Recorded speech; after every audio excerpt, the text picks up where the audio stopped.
Hola, bon dia. Avui ens ha vingut a veure el senyor o noi Santos Díaz. Estem a tot art i veureu com està fent un retrat d'un nen. Això és un encàrrec que t'han fet. És un encàrrec, sí. Llavors, quines pintures fa servir? Bueno, faig anar l'oli, quadros a l'oli, llavors ho fico a sobre de fusta entelada i bueno, és la tècnica que faig anar.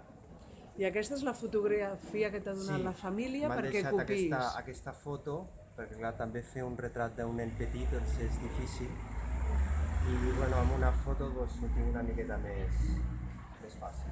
I més o menys, què tardes en pintar aquest quadre? Aquest quadre com aquest, 2 setmanes. 2 setmanes ben bé. Després necessitaria una setmana més perquè se sequi per poder donar un vernís d'acabat. I on tens l'estudi? Ho tinc al Montseny. Ara he aprofitat allà amb la natura que us inspira molt. Molt bé. Doncs moltes gràcies i que tinguis un bon dia. Adeu, adeu.